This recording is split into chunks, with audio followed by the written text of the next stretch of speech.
All right, all right. Welcome. We're here and we're gonna kind of just jump into stuff. We don't have too much guidance on this one necessarily, but we did just find out that there was a new Tucker Carlson video that dropped, an interview with Devon Archer. Devon Archer is a former ex business partner with Hunter Biden. He was basically, my understanding is that he was kind of on the ground floor with Hunter Biden in a lot of his business dealings. I believe he was involved in those. And like while all of this Burisma stuff was kind of going on. Yeah. So I guess what we're going to look at doing is going through this. Neither of us have seen this. So I guess we'll be kind of pausing here and there and adding some commentary to it. So this is part one, and we'll see what he has to say. You got any speculations on what this No, is kind of I going to be mean, about? it's quite. I mean, I was not expecting something like this, that him to go out this much. I mean, I don't know if Hunter just chased after to get this interview, or because I haven't seen him interviewed by anybody. Yeah, I know that there was some kind of. I feel like I saw some text messages, and I don't know how valid they were, but it was basically like 1 minute he was talking with. He was talking with Hunter Biden in kind of a friendly manner, like maybe going out fishing or something like that. And the next he's like, dude, what the hell? My family, like the FBI or whoever, like I've got the state effectively coming after me over this nonsense. And he's like, and Hunter's just like, psh, whatever, dog. Like, I don't know. They're just fair, you know? They're just gonna kind of do their own thing. We're like disassociated from all that stuff. And it was this really like Kind of left him to his own, like, demise, hey, yeah. yeah, we're not Like, gonna. hey, man, I'm not, I don't know this what is you did, but we're not. It had nothing to do with it. So now he's like, okay, no loyalty, and so he's just telling everything. Sounds like. it's something along. I'm not really sure, so I think that this is probably going to bring some clarity. Yeah. I suggest if you've entered into this video, you stick around and we can all figure out what's kind of. We can all try to figure out what's going on together. All right, are you ready? Yep. Let's go. Let's go. So you worked with Hunter Biden in a bunch of different businesses. What were the specific skills that he brought to clients? Well, at the end of the day, he had a career in Washington. Yeah. Graduated Yale Law School and had a very big network in D.C. and brought that know-how and understanding of D.C. and ultimately the Biden brand. The know-how. So as far as I can tell, he wasn't. Hold on. Was he talking about Hunter or Joe? I might have missed that. Let's go The back. know-how? I think he was talking about I'll Hunter, but it back. almost sounded like Joe Biden. Maybe I just misheard. Let me. So you So worked with I'll Hunter keep Biden in a bunch of different businesses. You tell me. I'll keep it 23 seconds. What were Oh, the specific skills that he brought to clients? So you worked with Hunter Biden in a bunch of Hunter different Biden, businesses. okay. His office. And ultimately the Biden brand. The know-how. So as far as I can tell, he wasn't. Okay, so I'm where you're at now. So he's talking about Hunter, which I guess makes sense. Yeah. Okay, are you ready? Yep. Doing legal work. I mean, Correct. he was in the counsel's office at Burisma, right? No. So the network and the Biden brand sounds like the kind of key component of Absolutely, what yeah. he was bringing. Yep. Do you think that he would have been in those businesses, not having a business background, without his father being in a government position? It's hard to speculate in those regards. I mean, Yeah. I think when we initially met and he talked about his advisory business, his business that needed to transition from lobbying to advisory and the interest in private equity, it seemed like a new and interesting network for us to expand our business. Whether he could have, been in that position, it's hard for me to speculate. But Right. obviously, the brand of Biden, adds a lot of power when you're dad's vice president. Okay. So it sounds as though, yeah, like basically the brand of Biden is probably going to be a big point on all of this stuff. He wouldn't have gotten into the lobbying. He wouldn't have gotten into most any area that he's gotten himself into had he not had that name, attached and associated with him. Yeah. Interesting. So, the skills that he has to necessarily bring to Burisma. So he wasn't. I guess he's saying that he didn't even know. I don't even know what skills he had. I just know that there was a connection to the Biden, and that was what was valuable to us. Yeah. Like coming in. That's what it sounds as like. an outside group. Yeah. This is Yeah, just kind of something. He's not trying to say he didn't have any skills, but he's saying that wasn't the driving part of it. Yeah. Like, hey, you know what? Having the Biden brand sounds like something that could be really beneficial to us. And So Biden it's brand more the also, brand. Well, Biden brand is also kind of code, or I mean, it's basically like they want to be able to make deals with Biden or do things. They want to be able to do things. It's not the brand. It has to do with the person. But I think the Biden brand is just like the PC way of saying that without putting him in prison. Well, yeah, it's kind of like, okay, so like Hunter Biden wouldn't be nearly as valuable as a person going into lobbying and having this degree and this and that. He wouldn't be nearly as valuable to other people had he not had the Biden name. Yep. So simply just having the Biden name carries enough weight that people can take advantage of that name and flaunt it in whatever way it is, and it potentially, I would almost think it would bring open doors. It would open doors, but it could also provide protection, right? If you don't want to mess with the Bidens, like if you go messing with the Bidens, and then there's the text messages that he's kind of talked about of like our unending, I don't know if this is the right word, but in effect it was our unending ability to hold a grudge. And so, having a powerful name like the Bidens, holding a grudge over you, and they have power, that can be kind of a scary thing. Okay, are you ready? Yeah, let's get in there.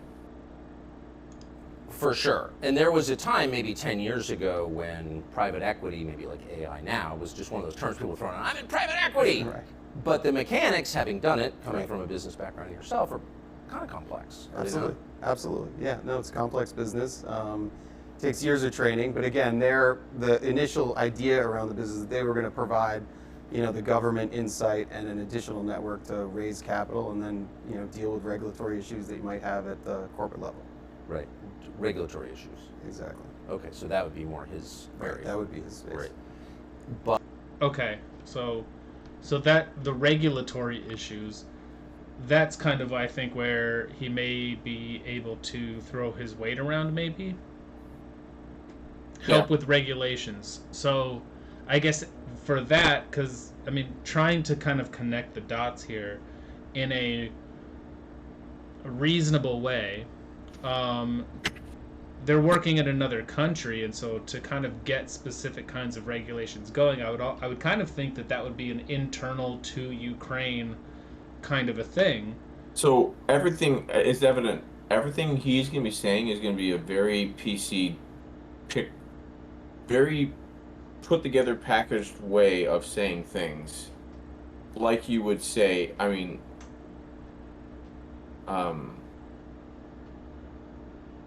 like he's not going to say the things. He's not going to say the criminal things. Like even if you go into, you have to read between even if the you're a lines corporation, a little bit.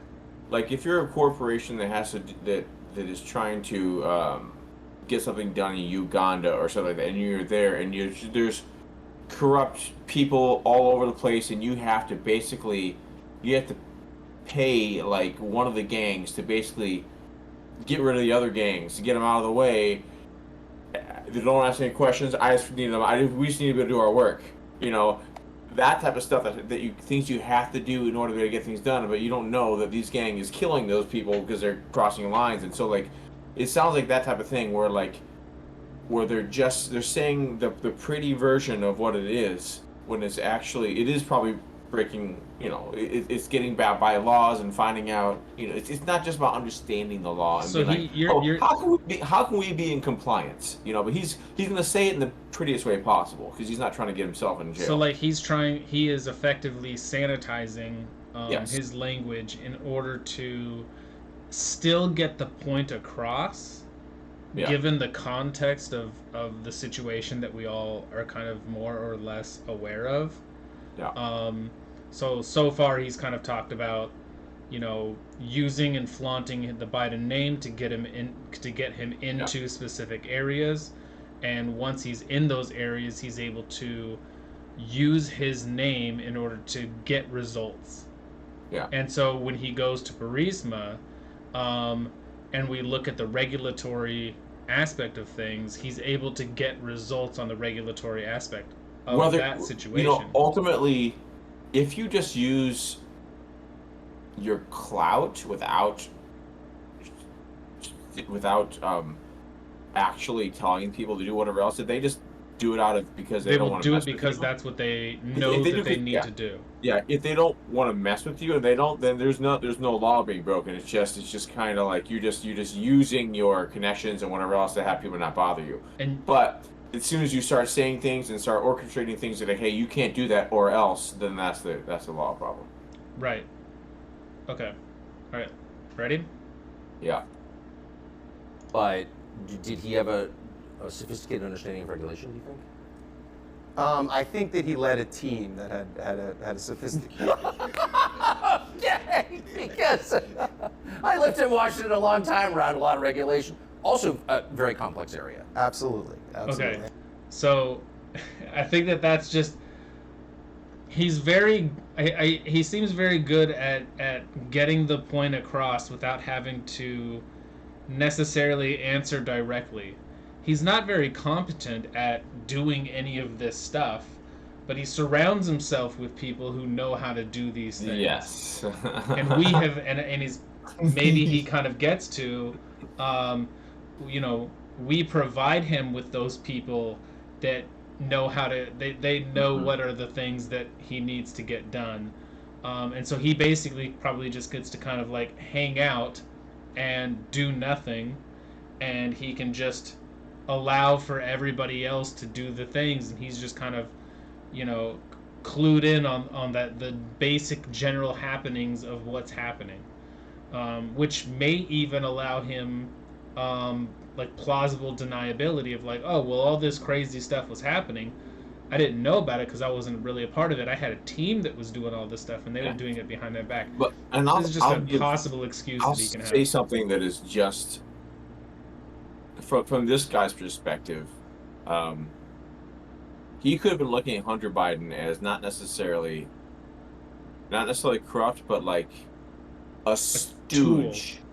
A stooge that is only there because of his father, but yet I have to, this is the path. This is the path. Yeah. So it's not necessarily that he's incompetent and corrupt, but he could just be like, okay, so he's here because of his father, and he seems to have people around him that are doing whatever. And sure, I'll give Hunter Biden the respect, and I'll talk to him. He's the front man, but like he realizes that Hunter isn't like what's making things happen. So what we can surmise, what we can guess, obviously, is that it would be that he takes in the information and he talks to his dad. His dad tells him what to do, and he goes back. So it's a lot of times that type of thing can happen. If it's even that, I think that it more or less what it could kind of be is, you have Hunter Biden who's just kind of there. His the people that know what needs to happen, they kind of relay to him, hey, this is what I need to have happen. But Biden probably more or less already knows what generally needs to happen. Um, but there can maybe be subtle hints or things like this or that that just kind of rope him in on, okay, you guys need to get this kind of regulation thing passed. You guys need to get that thing, and then he can kind of work his strings. Now, I honestly though, I don't know that there's any real evidence of Biden um, making any deals regarding regulation type things. Yeah, it's yeah. You know, so I mean, I don't know. I don't know what's out there. where we could really even go with that. It's just kind of like, well, if we're talking about regulations, maybe there's something there. But so far, I don't know. Like, I'm not gonna hang my hat on it. I'm sure there's probably a majority of stuff that is done as above board as possible. But when they want something, they do it however they need to be done. They use their pressure. We need this done, and then try to be like or else type of scenarios somehow. Yeah, I mean, honestly, somehow you want to make it. There's the recordings, and I think was it Devon Archer that says like I have 20 recordings. Yeah, I think this is him. Yeah, and two of them are involving Biden, Joe Biden, and so I'm really curious to hear what those recordings are. I presume that those are going to come out. They may come. They're probably going to come out in a number of months as it leads up to the election, so that it's like, hey, we can make this as big of a spectacle as we can. But yeah. you know, I really feel like there's a lot of stuff that's on the plate. That's really not looking good for Joe Biden, and it really seems like there's a lot of corruption that's been going on. Selfishly, I don't want this to go too. I don't want this to go too far too quick. I want it to make Biden Post-primary obviously a piece of crap, but I don't want to put Gavin Newsom in the seat to win, but Gavin Newsom doesn't have. He has a very charismatic presentation, and no one knows who he is other than maybe people in California. Even there, like, he's not as well known nationally as you know. I honestly, even in California, I don't think that he's particularly well liked. Yeah, I mean, he was recalled, right? Yeah. But I'm saying everywhere else, they're gonna see him and he's gonna present himself, and they're like, okay, I'm a Democrat, and I see this. It's like I wasn't gonna vote for Biden before because he's just not there, and I realized it. And he's just like, I just couldn't do it again. But then but if they have a Gavin Newsom put in front of him, it's like, okay, I can feel comfortable voting for a Democrat for this guy that can talk and that is whatever. So that's what I'm saying. It'd be bad for me, for us, because he can talk. Not to me. He sounds like, I don't know. He just sounds bizarre to me. He's difficult to listen to. He's way more difficult to listen to than RFK. Did you hear him on Sean Hannity?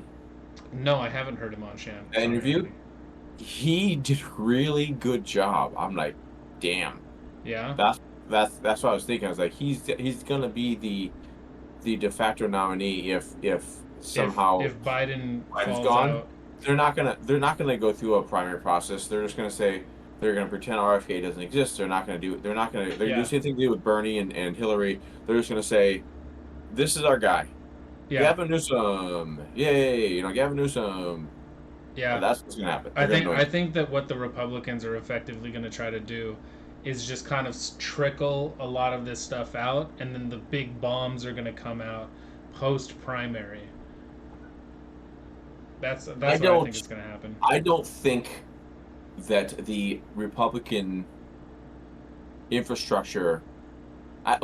I don't trust them to do this in any sort of way that makes sense or effective way. I'm just hoping. I'm just crossing my fingers that things kind of happen in a good way to make things come out right. Because I think that the election is not in the bag for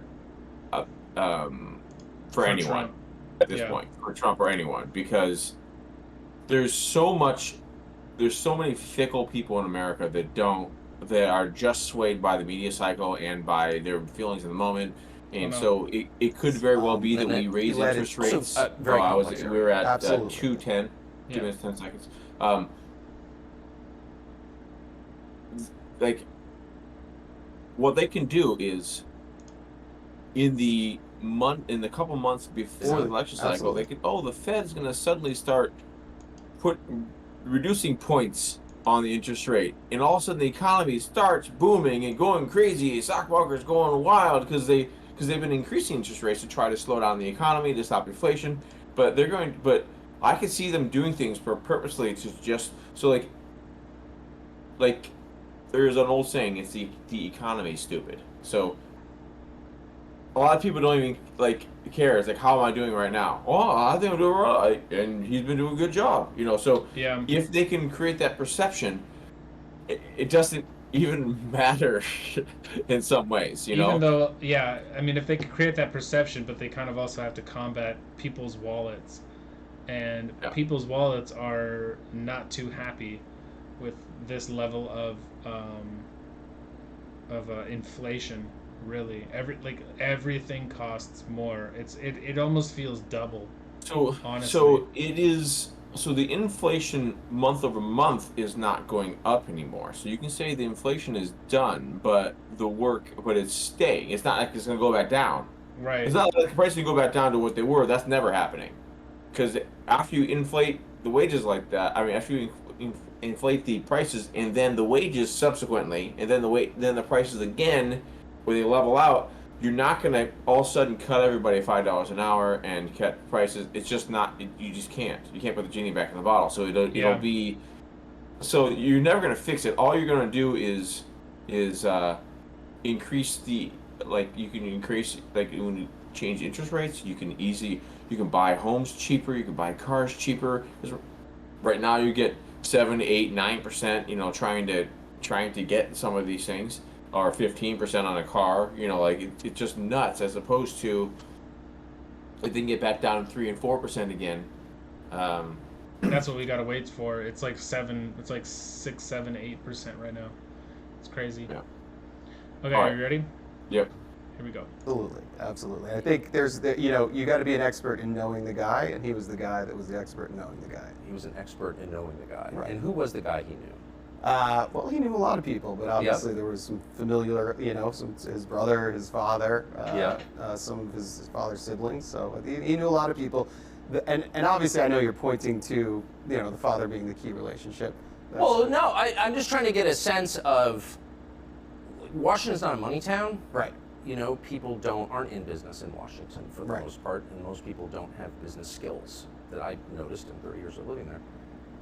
So really, the business of Washington is selling access. That's what it looked like to me. Yes. Not just Hunter Biden, but I think that's one of the core misconceptions. It seems like when understanding a regulatory environment means selling access at the end of the day. That's how I interpret it, and I think that's how most people in Wall Street, whether they admit it or not, interpret it. Yeah. So we've got a complex is. Business that intersects with government. We need a guy who knows it. Right. How do I, deal with getting a guy a visa that needs to come over for a business deal?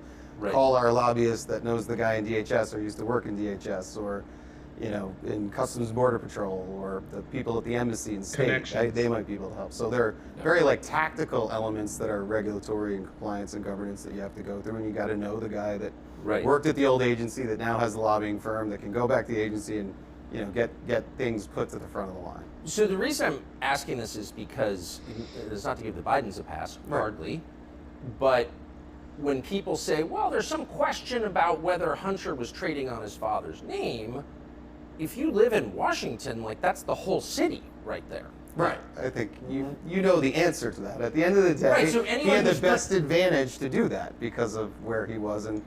Okay, so that's kind of interesting. In a nutshell, he's basically just kind of saying, if you work in Washington, you are selling access. Right. That's your whole. That's in effect what you do for a living. Is you use your influence to sell access, which is why they make the phone calls to get money from all of the lobbyists, because the lobbyists are like, hey, I'll do this for you and I'll give you money, and in return you do this for us. So this, I mean, honestly,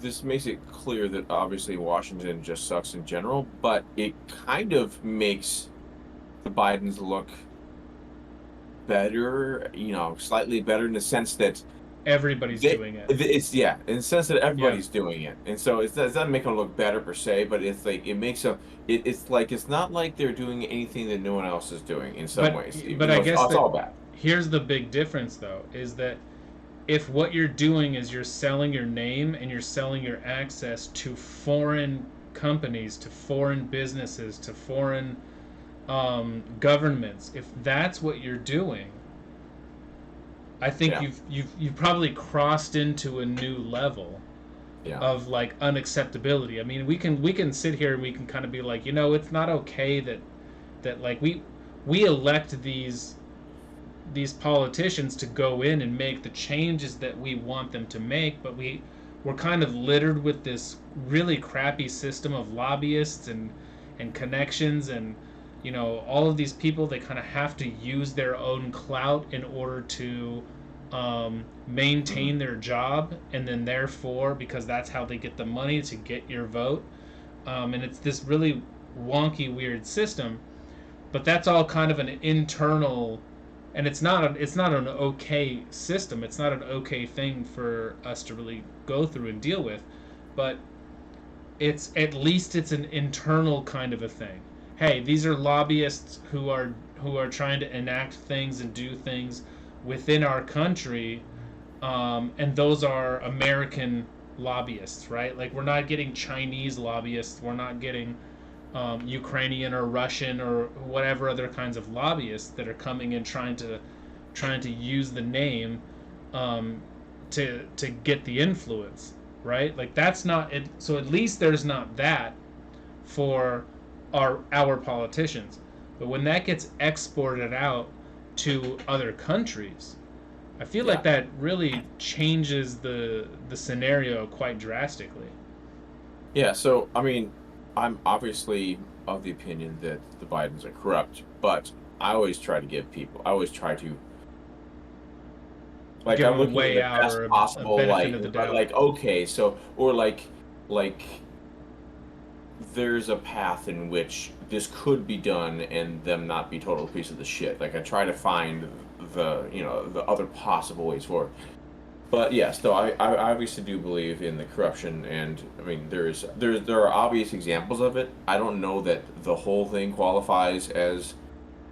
There are probably some things that are way over the line, and there's probably everything else is just like everyone else, where everyone else is already at the line and wandering over the line half the time anyways. They're always right there. But do you think, I guess a question I can maybe ask you is, like, do you think that Nancy Pelosi is selling her influence to other countries?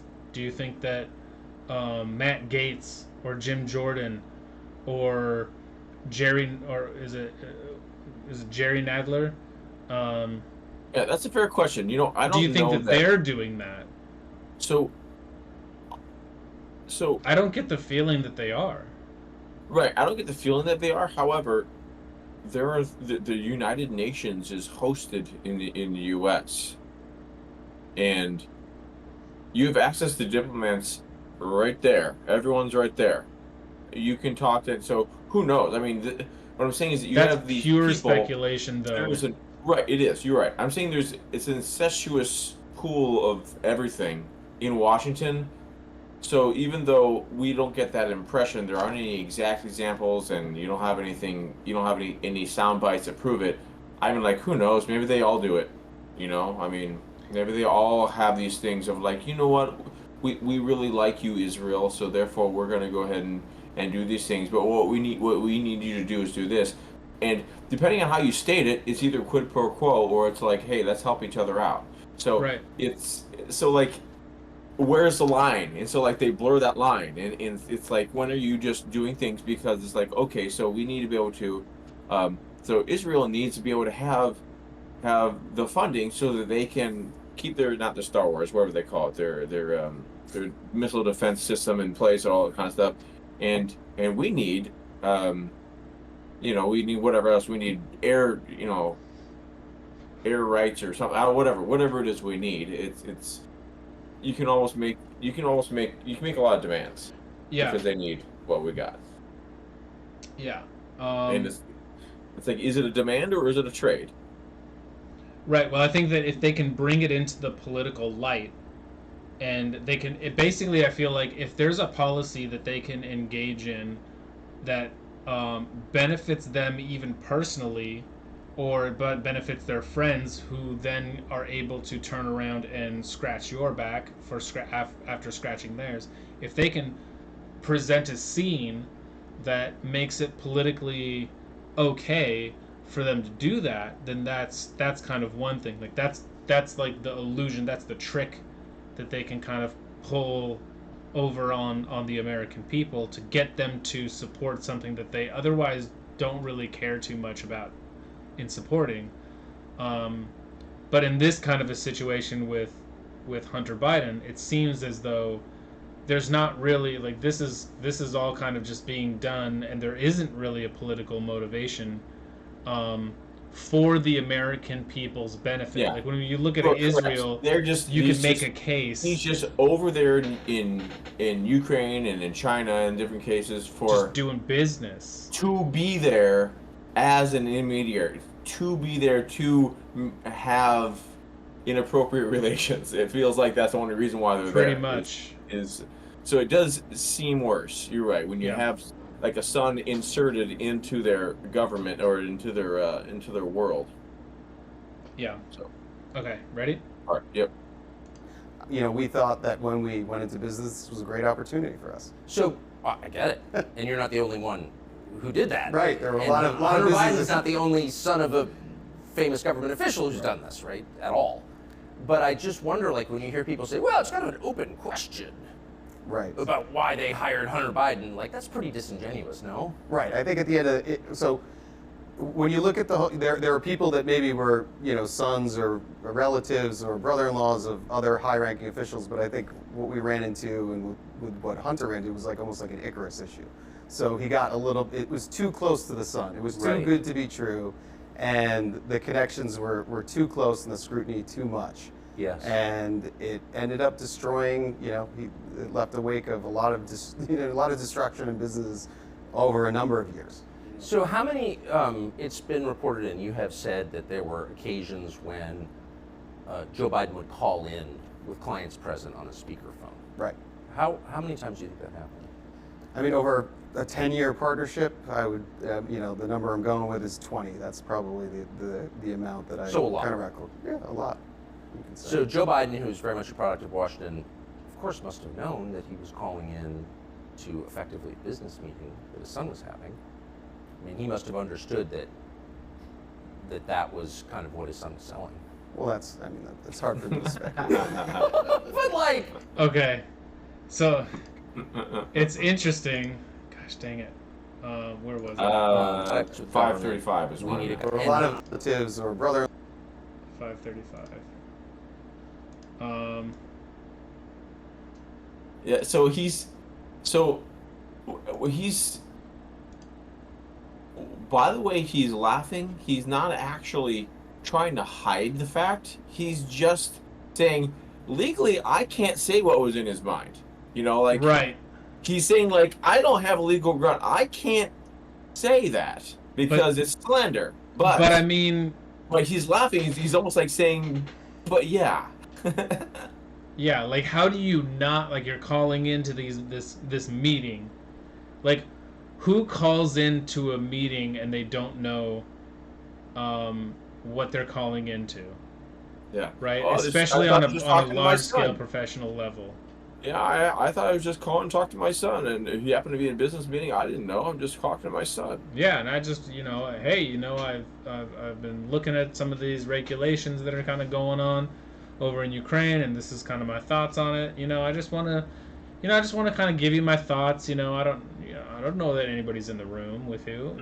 Like, it just, it doesn't even sound believable. I wonder how far you can go on the unbelievable scale with plausible deniability.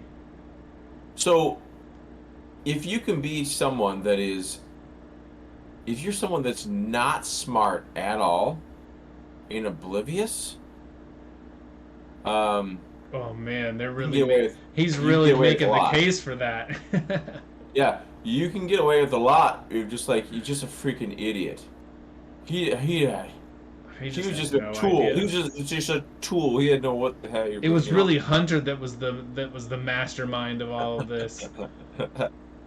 Well, or vice versa. It's more like just looking at Hunter is just a geez, this guy, he did. And like if Hunter is an idiot, taking a phone call during a business meeting and not telling your father about it is something that could happen because he's an idiot. Mm-hmm. You know what I'm saying? So I'm saying, like, you can, depending on how much idiot you put on him, you can almost write it off. But if he tries to not be an idiot, then I mean it's like, yeah, you can't. It's like at a certain point it doesn't pass a sniff test. Yeah.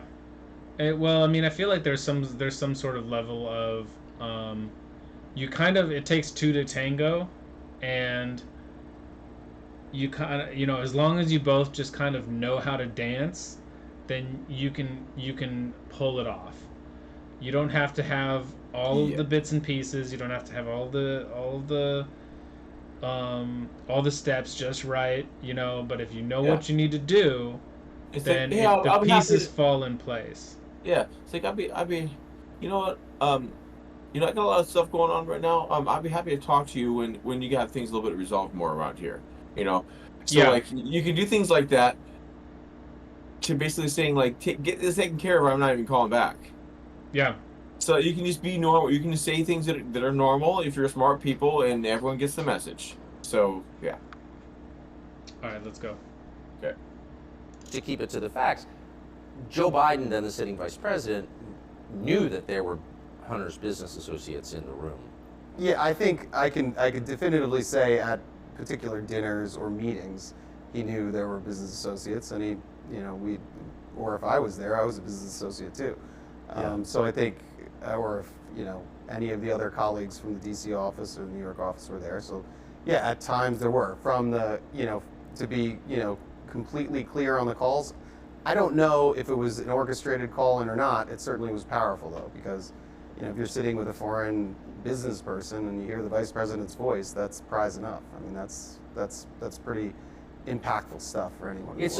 It's been reported, and I know that it is true, that the Hunter and his brother were very close to their dad. Absolutely. Which I think is great. Yeah. I've got a lot of kids. I'm very close to them. Talk to them every day. Yeah. Never called them on speaker during a business meeting. That's weird. You've got a lot of kids. The look on his face. The look on his face. I guess that kind of goes to what we were talking about a little bit, right? How do you not know what you're walking into? How do you not if you're calling into a business meeting? I think that was a great catch on Tucker's part. I've got, hey, great relations with your kids, very close, talk to them every day. Never called into a business meeting. And Biden has done so, Joe Biden has done so 20 times. Yeah. That's very interesting. All right, let's keep it going. Okay. Kids, you're close to them. Do you call them on speaker during business meetings? Do I call?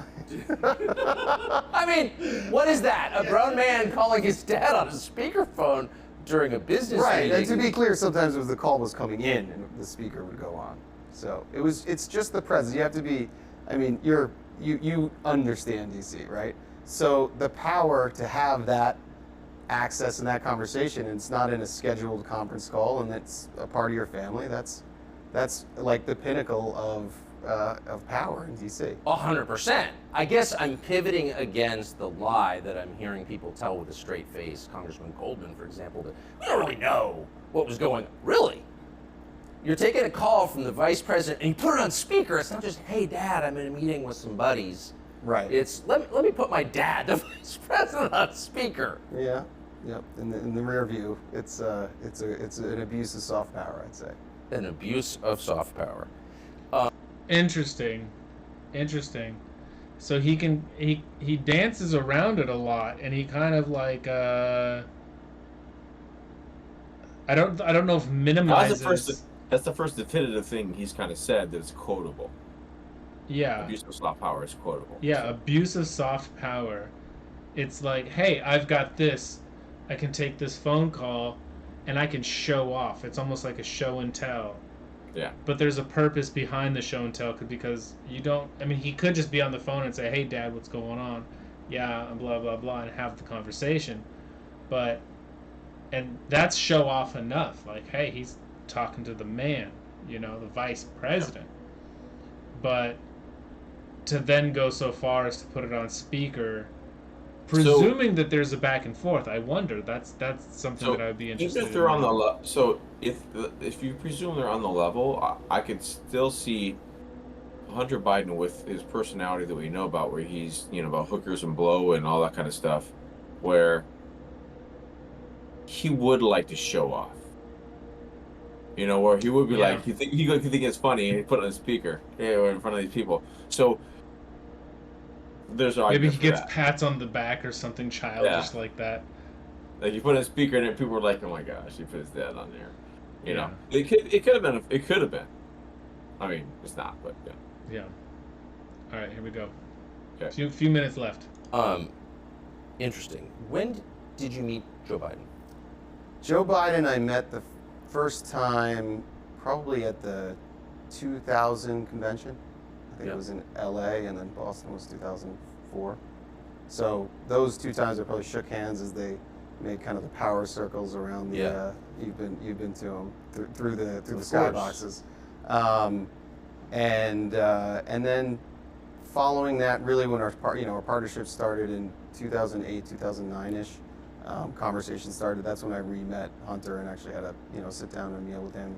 Talked about the transition from lobbying into strategic advisory, and then kind of a some type of coalescence around having a private equity fund that would have this unique access and understanding of a regulatory environment in DC. Again, got it. To be clear. How many times do you think you met Joe Biden during the course of your relationship with Hunter? How many times? I should have this off Something the top I gotta of my think head since about. I've been asked so many times. Probably same thing, 20. So I got one last question for you, and we'll do a much longer interview and get the entire story. But we found this letter, kind of amazing. It's from January 20th, 2011, which I think puts you in your late 30s, mid to late 30s. Right. Okay, so you're a younger man. This is from the Vice President of the United States, Joe Biden, to you personally, and it's personalized here at the bottom. Devon Archer, Rosemont Seneca Partners, that was your partnership with Hunter Biden in Georgetown. Dear Devon, I apologize for not getting a chance to talk to you at the luncheon yesterday. I was having trouble getting away from hosting President Hu Jintang, who was running China at that point. I hope I get a chance to see you again soon with Hunter. I hope you enjoyed lunch. Thanks for coming. Sincerely, Joseph R. Biden Jr. P.S. Handwritten, happy you guys are together. So there are many levels here. But here's the Vice President of the United States saying to you, a man in his mid-30s, who's not a government official, I'm sorry I was occupied with the guy who runs the world's largest country. I would much rather talk to you, and thank you. What was he thanking you for? Well, first of all, it's a lovely letter, and it was. It's quite enthusiastic. Yeah. It's a little weird, though, right? Yeah. Well, it was kind of the beginning of our partnership, and he was thanking me and thanking Hunter, I think, at the end of the day, for bringing this idea of this government regulatory strategic advisory business into the private equity world, and I think he was excited about the prospects for Hunter, and he was just thanking me. I think it was a nice gesture. It was a nice gesture. For sure. For sure. Very polite. It gets a 10 on the etiquette scale. But he's a vice president. I'm at 1028. Okay. You can get up to, roughly 10:35. Wow. So that's interesting, is that it's basically now it seems as though it's Joe Biden's idea to get into the regulatory business. This isn't even necessarily a Hunter kind of a situation. Like Hunter is in effect being assigned to do this. I mean, am I misreading this? It seems like it definitely seems like Joe knows what's going on, and it's not just like, I don't know what my son does, like he said in the past, right?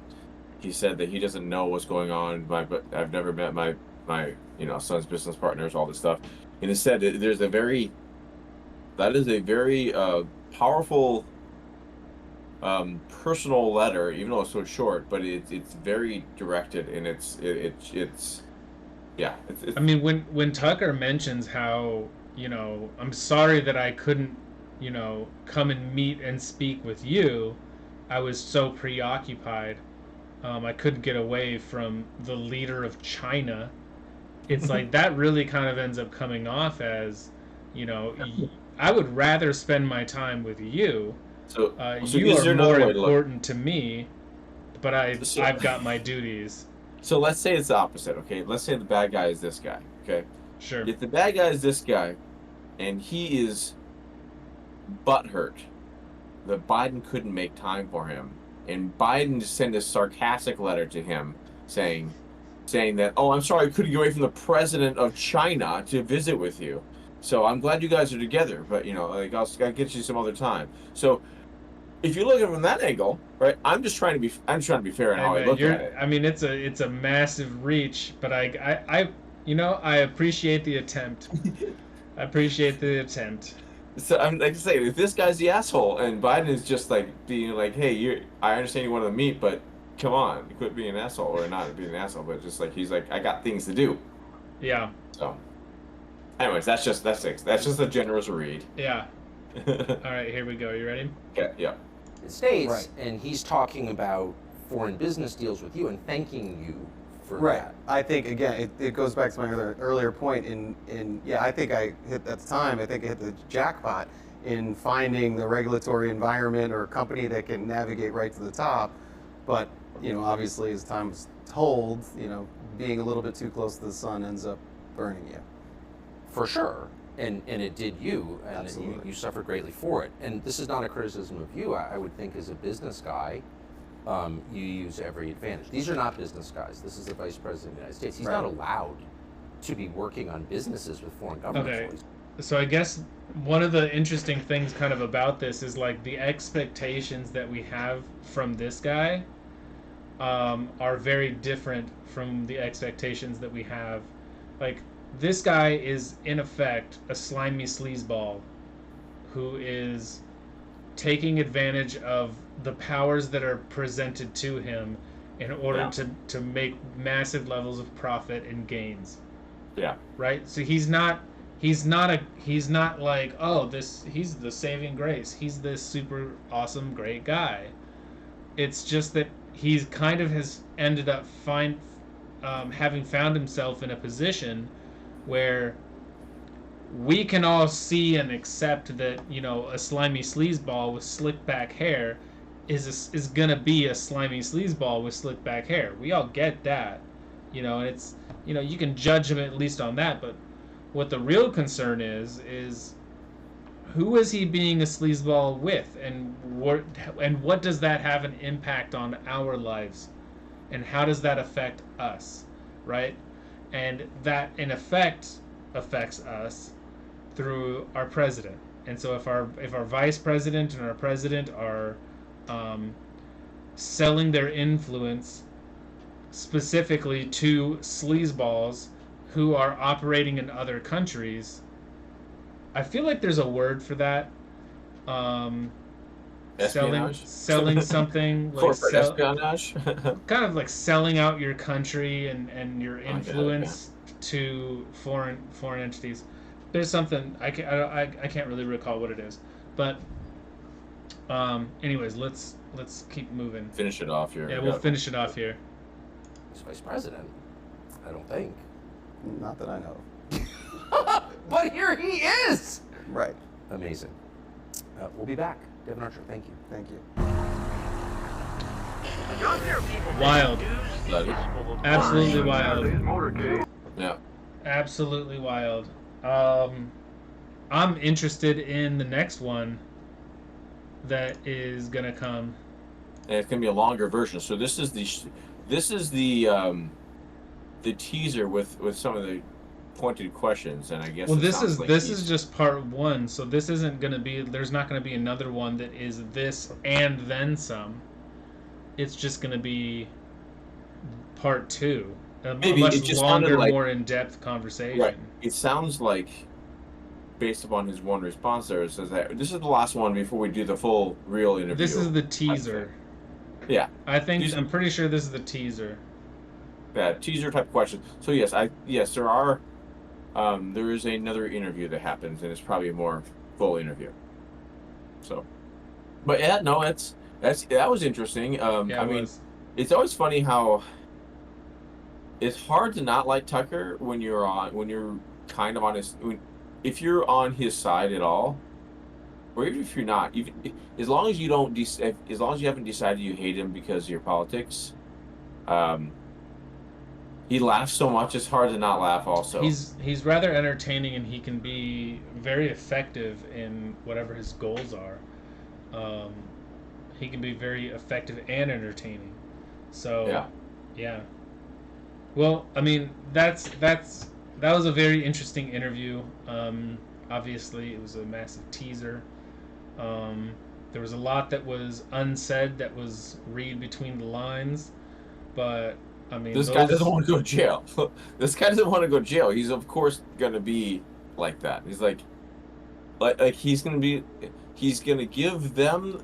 So he has to give Hunter and the president the benefit of the doubt, because if he believes that they are doing things wrong, then he is doing something wrong. Then he's doing something wrong. So if he's like, I don't know, man, I just needed the regulatory help. I don't know, they do whatever. I have no idea. He's shooting for plausible deniability. Yes. Yes. Hey man, I'm just doing my job. I was hired to do this, and here's Hunter I'm in the room, and he's throwing the guy, the vice president on speakerphone. You know, hey, I'm just at this party or whatever, and I just hooked up with being business partners with his son, and you know, he sends me this letter. I didn't even get to talk to him at the party, but he sends me this letter saying, hey, you know what? I would really wish that I could have come and met and spoken with you guys. You know, and he's kind of creating these pathways of plausible deniability, and I think he was pretty effective at it. But you know, I don't think he doesn't really fool me too much as to him being a slimy sleazeball. Sure. You know, but a slimy sleazeball is going to be a slimy sleazeball, and that's what I can expect. I think the problem is like when it's other people, like I don't care about whatever it is that he was doing. It's largely inconsequential to me, because it's one of millions of people many, that are doing it. Right. The important part is the touching of our government. Yeah, who are using the system of politics, using the system of using politics or politicians to get their gains. And so it's like, okay, I get the game that you're playing. You know, it's kind of almost like you have your Wall Street people, and it's like your Wall Street people. I mean, they're out there trying to make deals, and they're screwing people over, and you've got the crypto crowd, and they're out there making these cryptos, and they're screwing people over, and it's kind of like, you know what, like, you guys are going to be doing what you guys do, and I don't think that it's not a great thing. You know, you're a slimy sleazeball for doing this kind of stuff. But when you're a politician and you are selling your influence to other entities in other countries, I think that you've kind of crossed a threshold that goes beyond a level of well, he's just kind of doing what he wants. I'm not comfortable accepting that our politicians are selling their influences to other countries to get things done. That's not an acceptable thing to me, because those are the people who are supposed to be representatives of me, of us, right? Yeah. I know that the slimy sleazeball is not a representative of me or us because we didn't elect him. But if somebody that we have elected is doing that, Yep. I think that's where the line gets drawn. So I guess I just want to make that a little bit, make that statement. I don't know that I have much else. Do you got anything else? Whatever. I mean, I'm looking at fun stories. There's a I will just mention it just because it's interesting. Matthew McConaughey wants to change the term gun control so that he can pass more gun control. So, whatever. I mean, that sounds stupid. Yes. Well, he was going to run for governor at one point, or he did, or whatever, of Texas. But so, like, that's kind of the symptom of what they do in politics these days. Is they get poll-tested words, and they find the best possible words. Like, for instance, that's why the word equity exists, because it's like, you know, sounds like equality. Yes, and so they have these poll-tested things, and then when things suffer, like, for instance, you can't say like liberal is almost a poison now in a lot of ways. When it didn't have to, it wasn't always, right? Like I used to look at liberal conservative as, I don't know, just opposing views, but now they're all tainted with different things, and that's why they try to switch to progressive, or they try to go, you know, there's like, you rebrand all the time to find words that are not destroyed yet. Progressive and liberal are completely different things, though. Yes, but I think that's why they moved to progressive, because they wanted to change. You're right. I might be messing this up. I think it might be. But in concept. I think what you're kind of talking about is kind of how woke started off being an okay term. Like we kind of understood it. We're aware. It just meant aware. It just meant to be aware of things, and right. Then it became like, oh, you are so aware of these things that you're making things up, and then you're putting things into policy in order to do something about this awareness that you have. So, and then as that grows and gets more and more extreme, it ends up just kind of like tainting the word. And so I guess that liberals and, I mean, honestly, liberals, conservatives, Republicans, Democrats, all of those words have effectively been tainted. In fairness, I guess the word leftist now represents the bad term of... The bad term now. I feel like I'm like... There was a time a long time ago where I was talking to somebody, or I was kind of like I was part of a conversation, and somebody was talking to somebody else, and they were trying to describe a person, and they were trying to reference who that person was. Like, they were at a party, and so it was basically like, here's two individuals and here's me, and then there's other people kind of around or whatever, but they are talking about this party that they went to, and one of them was trying to reference somebody else at that party, and they're like, you know, it was the girl who you know, was kind of, you know, had the more broad shoulders, and, you know, had the hair that was kind of down to here, like, and, you know, it was, you know, very tall, you know, kind of like trying to describe this person. Yeah, like trying to describe the person, and the person that they're talking to has like no idea who they're talking about. They're just like, I don't know what you're saying. And then she kind of basically says, yeah, they're like, you know, it's a woman, but like was a man. And I chime in, and I was like, oh, a tranny. Okay, I know what you're talking about now. Like, yeah. You know, and it's like, to me, when I said that, I was like, there's no offense offered. I offer no offense in this, because this is just, hey, you know what, this is a transgender at this point in time was not really much of a thing. I mean, even tranny was kind of like, a rare term for people to use, and she got, I can't believe that you said that. And she got all up in arms and all got pissed, and I was like, what are you talking? Like, I don't understand the problem here. Like, you're talking about a guy who was a girl. You're talking about a guy who was turned into a girl. Like, that's a tranny. What are you at? Like, what's the replacement? Right, what do you want me to use? It's because words have their connotations attached to them and that so people that hadn't caught up to me. So they switch terms, yeah. Right. And so that's the whole idea with this. They don't want to abandon gun control, gun control ambitions. They want you to just change the words so that people feel more comfortable with accomplishing what they want to do. So it's just another way of manipulating people to doing what they want to do, because this whole gun control thing's not working. Kind of like they said in the 80s with the people are still having sex. The whole song, like, this age thing's not working because, like, they're using this age thing to try to scare people away from having premarital sex, and so like it's like they use these tools. It's like the reality is, this is what needs to happen. What do we need to say to make this happen? Oh, so the gun control narrative is not working. Okay, so we need to call it something else, because this needs to happen. Change the language. Yeah.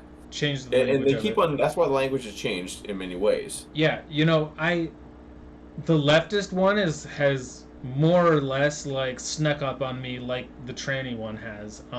Apparently, like, I basically looked at as leftist as, if you're on the left, if you are a Democrat, a liberal, progressive, you fit under the leftist label. Like, I can that's the area that I'm talking about, is people, because you can take issues and you can say, okay, these are the right or the rightist. I mean, rightist doesn't really sound so good. They always just say far right because that's just, so the far right is basic. Okay, so that's the logic behind it then, is that there's the far right and then there's the leftist. So I guess I would almost say, right, like, is anyone that's not what they believe, though. So I mean, that's right. But far right is everybody else. Right, but I mean, even for my interpretation of what leftism is like, if you're on the left, then you are a leftist. So that would mean that if you are on the right, then you would be far right. But far means, like, extreme, whereas leftist just is, like, encompassing. I think it's important to have distinguishing lines for that, though, because, like, when I'm talking about policies that I think are destructive and like punitive to, like, the world, or like things are just like destructive and bad, it's not usually the general ideas that typical traditional liberals believed in the past, or like JFKs of the past and things. That's not who I'm referring to. It's usually the masses just following along with whatever the AOCs are saying, or whatever they're pushing. And so leftist is, I mean, you got to have some way to distinguish. So yeah, I do try to say leftist are people that are in, like, this. They're highly political and activists. I guess you could say activists. I guess you could say the left-leaning activists, and you can say the right-leaning activists. That is probably, you know what? That's probably the best way to do it. More accurate. Yeah, that's probably the best way to do it. Yeah, we need to change the world and make everyone change to that language. So that's good. Yeah.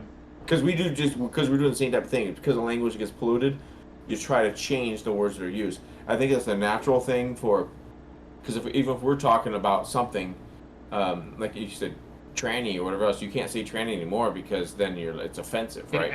There's a negative connotation that happened when I wasn't aware of it. Right. And it's almost even bad. You almost can't even. I mean, you can say gay, but I mean, like, it used to be like homosexual versus gay. Like, they have different impacts at different times and era. Like one sounds worse than the other depending on the context, or if you're talking about Negro or black person or African American, or all these different things, like, for whatever reason, they're worse at certain times, and so you got to find different terms that have people not so reactionary to them. Yeah, So it's it's a strange kind of happening, in methods to avoid being offended, or to causing offense.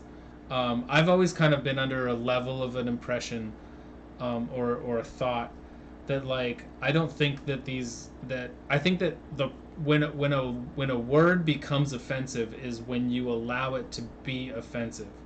Um, I know that there's like queer. Queer used to be a bad word. oh It yeah, used to be it was strictly an yeah, smear the offensive. queer.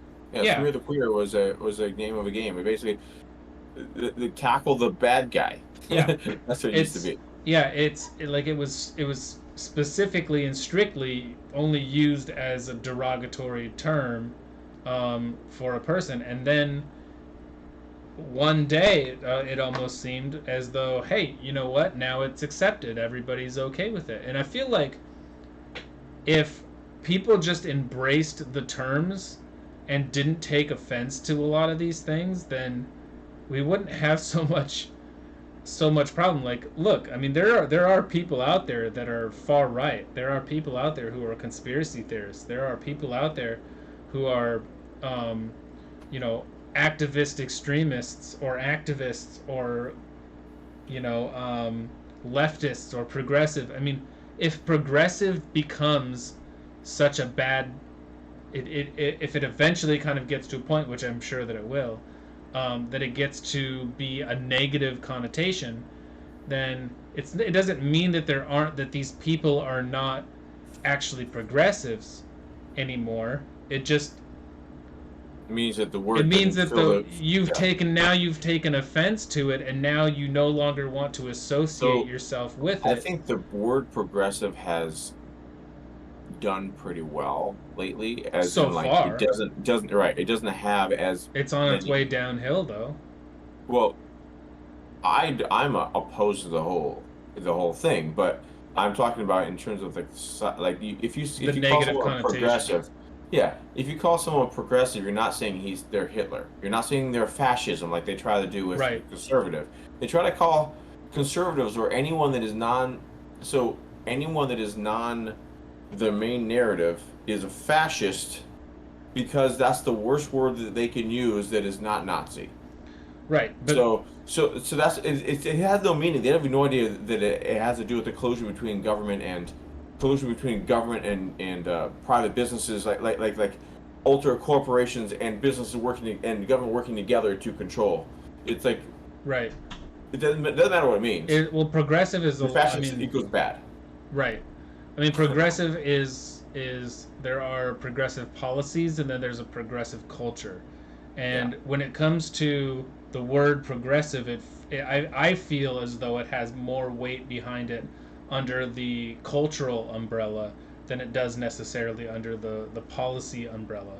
And I think that once, progressives, end up, because effectively what happens with progressives is that in order to be a progressive, you effectively, like, progressives can't ever stay still. There always has to be another fight. There always has to be some agenda to advance, and it has to typically be in these social realms, in these cultural realms. And so we're already living in a time where we are dealing with, like, transgender issues, and we're dealing with, um, the pedo issues. We're dealing with, things that involve children that are not necessarily Yeah. the most ideal situations. So when they become the identifier, when progressives become almost synonymous with those negative aspects of things, then they're going to want to run away from that term, even though their ideology and everything remains the same. They'll just kind of slink into another little, um, label, and maybe it'll just go into Democrats, and they'll just stop talking about, gender ideology and things of that ilk. So So one thing we can do is we could cut this whole section off if you didn't want to do it tomorrow. This whole section could be the video Yeah. for tomorrow. From after we finish up with the video. I think we could. If that's what we want to do. I mean, if you want to give a break, put a break between days. Maybe. So I could probably do that. We'll see. I don't know, unless you don't know how to do it. If you don't know how to do it, whatever, we'll just post it like it is. We can do another show. I'll see if tomorrow. I'll see if I have an editor. But rather than prolonging this out any longer than we necessarily need to, am I good to do an outro? Are we done? Sure. Let's do it. We're good. We're good. All right. If you made it this far, drop a like. If you enjoyed what you saw, hit that subscribe button, and if you're looking forward to the next one, hit that bell icon. All right, guys, have a good one.